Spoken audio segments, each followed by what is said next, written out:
नमस्कार साथियों, आपका स्वागत है स्मार्ट स्टडी में। प्यारे साथियों, आज हम बात करने वाले हैं ज्योग्राफी की, भूगोल की। और भूगोल का जो विषय वस्तु है उसकी हम चर्चा करने वाले हैं। आज का हमारा विषय है भूगोल।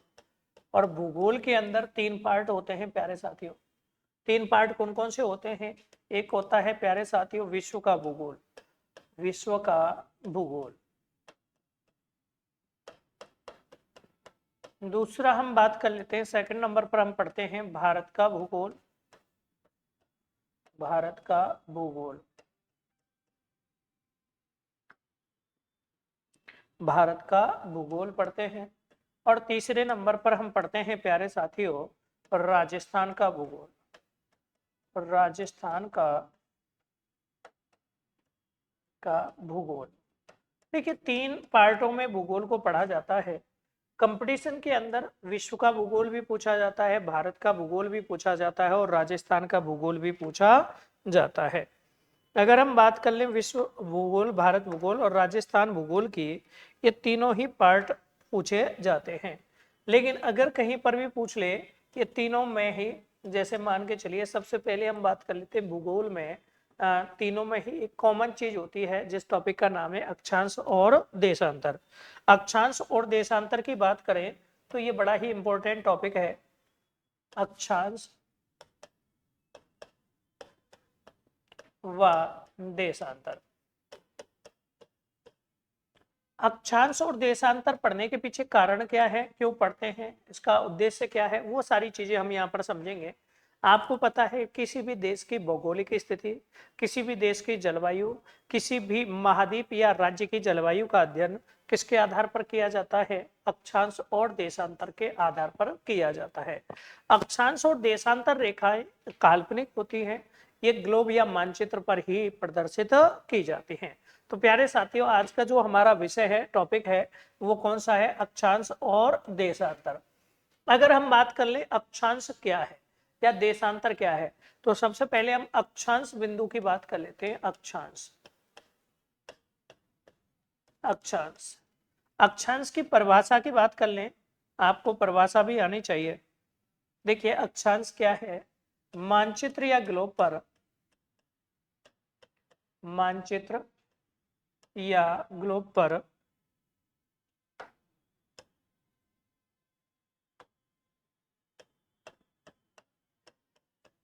मानचित्र या ग्लोब पर पूर्व से पश्चिम की ओर, पूर्व से पश्चिम की ओर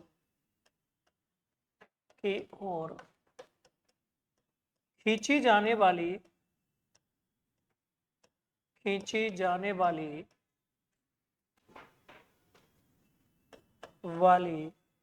काल्पनिक रेखाओं को, काल्पनिक रेखाओं को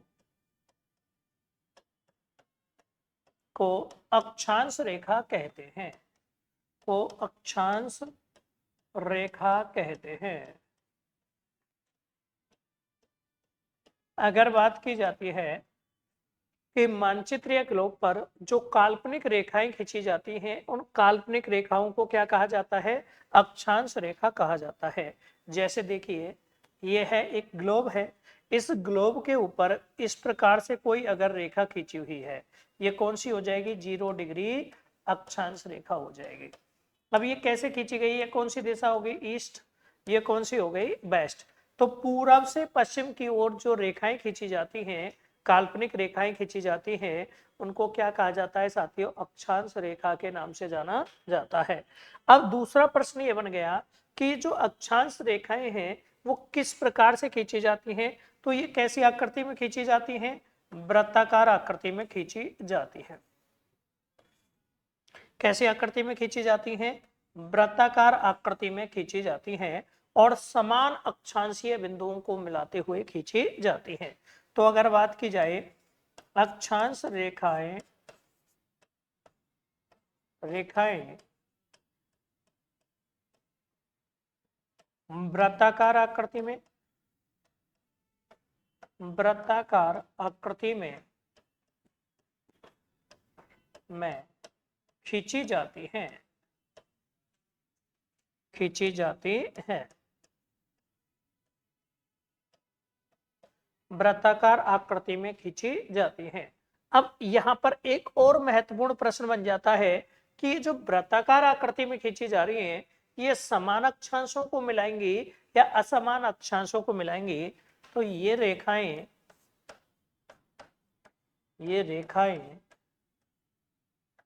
समान अक्षांशीय बिंदुओं को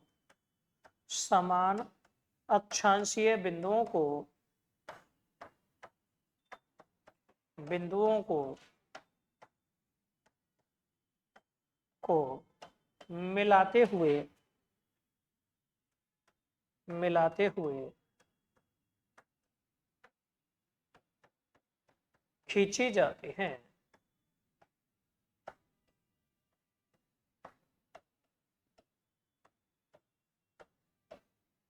समान अक्षांशीय बिंदुओं को मिलाते हुए खींची जाती हैं।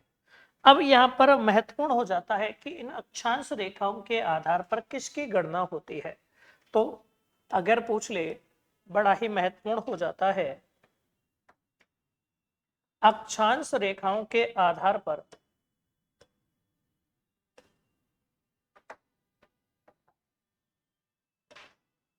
अक्षांश रेखाओं के आधार पर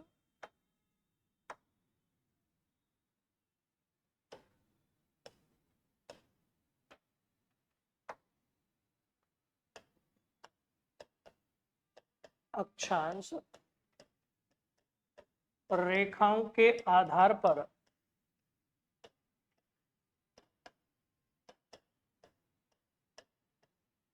किसकी गणना होती है।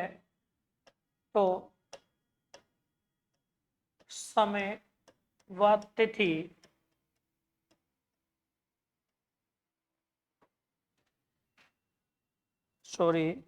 अक्षांश रेखाओं के आधार पर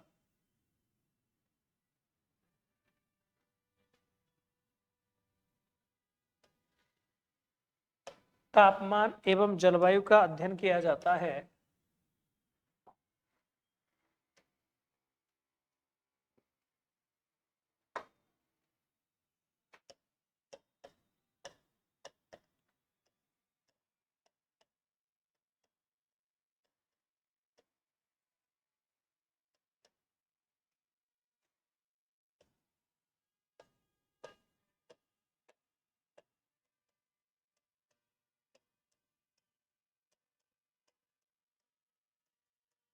अक्षांश रेखाओं के आधार पर तापमान और जलवायु का अध्ययन किया जाता है। अब देखिए कैसे अध्ययन होता है, ये बड़ा महत्वपूर्ण होता है। 3 प्रकार से हम बात करेंगे। सबसे पहले हम बात कर लेते हैं, एक होता है अक्षांशों की कुल संख्या कितनी है। अक्षांशों की संख्या, अगर बात की जाए कि अक्षांशों की संख्या कितनी है, कोई भी पूछ ले एग्जाम में, तो अक्षांशों की संख्या जो है वो कितनी है साथियों, 181। अगर ग्लोब के ऊपर जो अक्षांश होते हैं या अक्षांश बिंदु जो होते हैं वो कितने होते हैं, 181 होते हैं। दूसरा प्रश्न बनता है कि अक्षांश रेखाओं की संख्या, अक्षांश रेखाओं की संख्या, अक्षांश रेखाओं की संख्या की बात की जाती है तो कितनी होती है साथियों, 179। कितनी होती है, 179। देखिए अक्षांश जो होते हैं वो 90 डिग्री उत्तर होते हैं, 90 डिग्री दक्षिण होते हैं, प्लस 0 डिग्री या एक बीच वाला हो गया। तो इस प्रकार से यहाँ पर 89 डिग्री उत्तर प्लस 89 डिग्री दक्षिण प्लस 1। तो इस प्रकार से 179 क्या होती है, अक्षांश रेखाएं होती हैं, जबकि अक्षांश बिंदुओं की संख्या कितनी होती है, 181 होती है। अब बात कर लेते हैं, एक और महत्वपूर्ण प्रश्न बन जाता है कि अक्षांश और अक्षांश रेखाओं के मध्य में सबसे बड़ा वृत्त या दीर्घ वृत्त का निर्माण किसके द्वारा होता है। दीर्घ वृत्त का निर्माण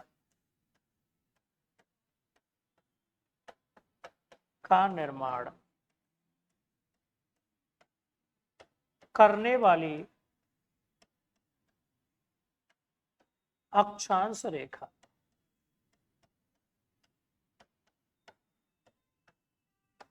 कौन सी होगी दीर्घ वृत्त का निर्माण करने वाली अक्षांश रेखा कौन सी होगी? तो ये कौन सी होगी? 0 डिग्री अक्षांश रेखा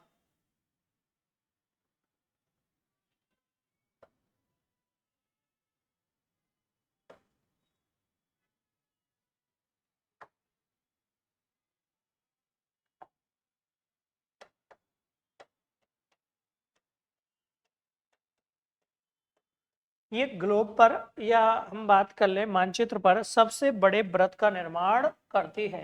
जैसे हम बात करें ये ग्लोब है, इस ग्लोब के अंदर ये जो रेखा है ये कौन सी हो गई? 0 डिग्री अक्षांश रेखा। ये कौन सी हो गई? 0 डिग्री अक्षांश रेखा।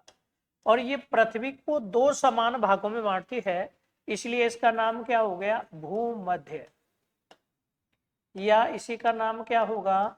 विषुवत रेखा होगा। ठीक है, भूमध्य या विषुवत रेखा होगा। इसके उत्तर में यहां से 23.5 डिग्री उत्तरी अक्षांश रेखा गुजरती है और यहां से 23.5 डिग्री दक्षिणी अक्षांश रेखा गुजरती है।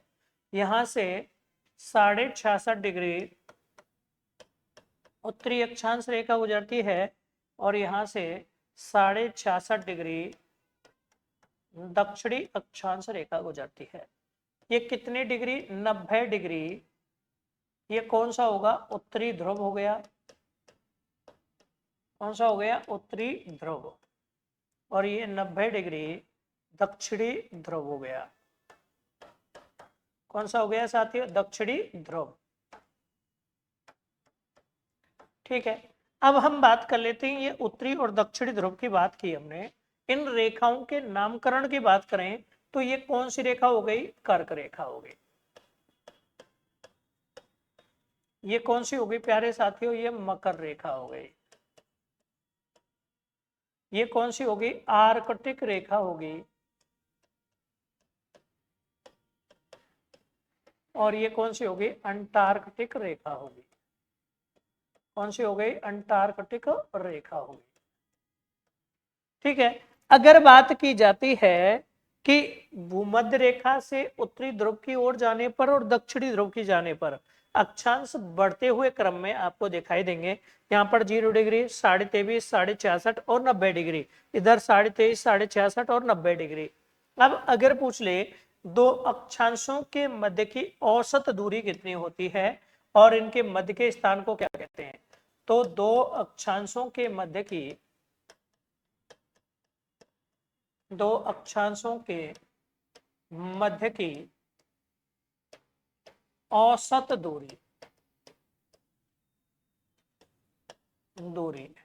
कितनी होती है? तो 111.13 किलोमीटर। कितनी होती है? लगभग में 111.13 किलोमीटर होती है। लेकिन दूसरा ही प्रश्न बन जाए कि दो अक्षांशों के मध्य के स्थान को क्या कहते हैं? दो अक्षांशों के मध्य के स्थान को, मध्य के स्थान को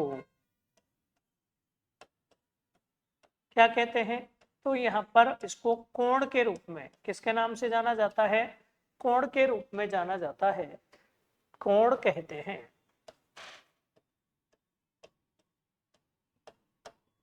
अब क्लाइमेट की बात करते हैं, जलवायु की बात करते हैं। अक्षांश रेखाओं के आधार पर अगर बात की जाए तो पृथ्वी पर कितने जलवायु कटिबंध हैं? 3 प्रकार के जलवायु कटिबंध पाए जाते हैं। अक्षांशों के आधार पर,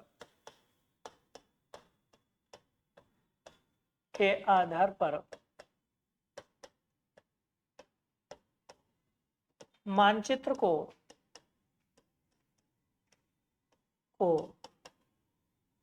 निम्न जलवायु कटिबंधों में बांटा गया है। जलवायु कटिबंधों में बांटा गया है।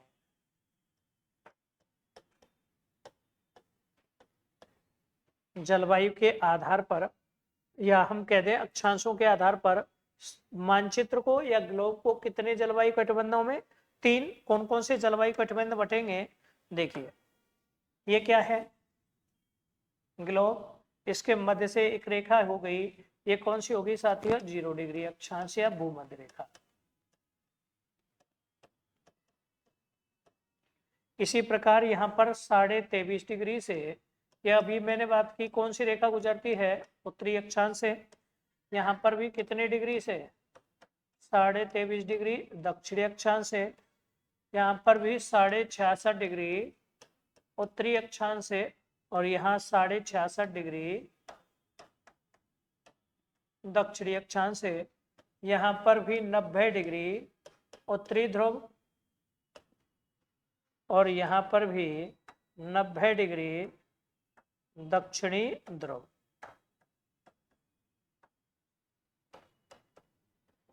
ठीक है।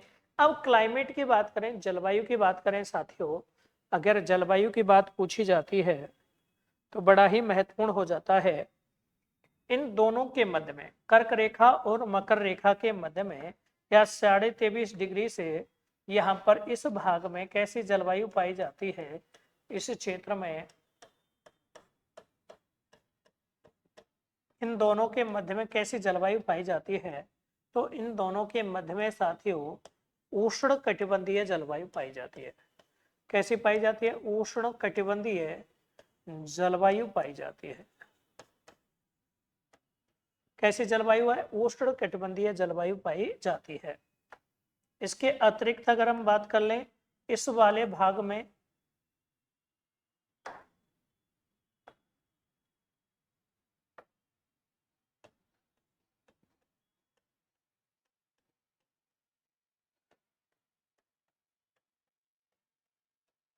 इन दोनों भागों की बात करें तो यहाँ पर उपोष्ण या शीतोष्ण कटिबंधीय जलवायु पाई जाती है।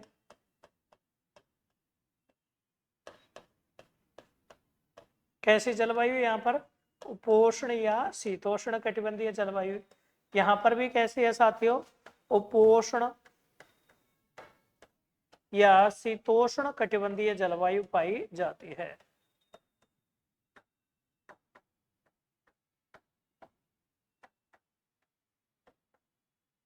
ठीक है, तो उपोष्ण या शीतोष्ण कटिबंध हो गया।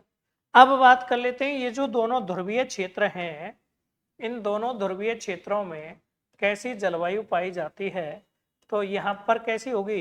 या तो हम कह दें शीत कटिबंधीय जलवायु या ध्रुवीय जलवायु पाई जाती है। यहाँ पर कैसी होगी? शीत कटिबंधीय जलवायु होगी। जलवायु या ध्रुवीय जलवायु, टुंड्रा जलवायु कह सकते हैं, ध्रुवीय जलवायु कह सकते हैं। यहां पर भी कैसी होगी? शीत कटिबंधीय। तो दोनों गोलार्धों में कैसी कैसी जलवायु पाई जा रही है? उष्ण, उपोष्ण और शीत। तो इस प्रकार से संपूर्ण पृथ्वी को जलवायु कटिबंधों में बांटा गया है। अब ये जलवायु कटिबंधों का निर्धारण कैसे हुआ, वो समझने वाला विषय है। कैसे निर्धारण हुआ? जहां पर सूर्य की सीधी किरणें पड़ती हैं, जहां पर सूर्य की सीधी किरणें पड़ेंगी, मान के चलिए, तो वहां पर टेम्परेचर कैसा होगा? सूर्य की सीधी किरणें पड़ेंगी तो तापमान उच्च होगा, इसलिए वहां पर कैसी जलवायु पाई जाएगी? उष्ण कटिबंधीय। सूर्य की सीधी किरणें पड़ेंगी, इसलिए यहाँ पर कैसी जलवायु है? उष्ण कटिबंधीय। लेकिन जहां पर कुछ सीधी और कुछ तिरछी किरणें पड़ेंगी, वहां पर कैसी जलवायु है? उपोष्ण या शीतोष्ण कटिबंधीय जलवायु पाई जाती है। और जहां पर बिल्कुल तिरछी किरणें पड़ती हैं, जहां 6 महीने का दिन और 6 महीने की रात होती है, वहां पर शीतोष्ण कटिबंधीय जलवायु पाई जाती है। कैसी पाई जाती है? शीत कटिबंधीय जलवायु पाई जाती है। दोनों ही ध्रुवीय क्षेत्रों में वर्ष वर्ष सूर्य की तिरछी किरणें पड़ती हैं, इसलिए वहां पर शीत कटिबंधीय जलवायु पाई जाती है। तो अक्षांश रेखाओं की बात की हमने सबसे पहले, मानचित्र या ग्लोब पर कैसे खींची गई? पूर्व से पश्चिम की ओर। दूसरा प्रश्न बन गया कि ये कैसी आकृति में? ये ग्लोब के ऊपर सर्किल बनाते हुए वृत्ताकार आकृति में खींची गई। तीसरा, इनके आधार पर किसकी गणना हुई? तो तापमान और जलवायु का अध्ययन किया जाता है। और अगर बात की जाए अक्षांशों की कुल संख्या कितनी है, तो अक्षांशों की कुल संख्या 181 और अक्षांश रेखाओं की कितनी है, तो 179। कितनी है साथियों? देखिए अक्षांशों की बात करें तो अक्षांशों की कितनी है 181, रेखाओं की कितनी है 179, और दीर्घ वृत्त का निर्माण करने वाली कौन सी है 0 डिग्री अक्षांश, या हम कहते हैं भूमध्य रेखा, या इसी को ही विषुवत रेखा के नाम से भी जाना जाता है। अब ये तो हमने बात की, इसके अतिरिक्त अगर हम बात कर लें, ये ग्लोब है, इस ग्लोब के ऊपर ये कौन सी रेखा हो गई, भूमध्य या विषुवत रेखा, ये कर्क रेखा, ये आर्कटिक रेखा, ये मकर रेखा और ये अंटार्कटिक रेखा, इस प्रकार से रेखाओं का वर्गीकरण किया गया है। और उसके बाद में हम जलवायु की बात करें तो ये हमारे जलवायु कटिबंध होंगे। ये कौन सा हो गया, उष्ण कटिबंध, ये हो गया उपोष्ण, और ये कौन सा होगा, शीत कटिबंध होगा। तो आज की क्लास में हम इतनी ही चर्चा करेंगे साथियों, ठीक है। अगली क्लास में हम देशांतर के बारे में बात करने वाले हैं। जय हिंद, नमस्कार, धन्यवाद।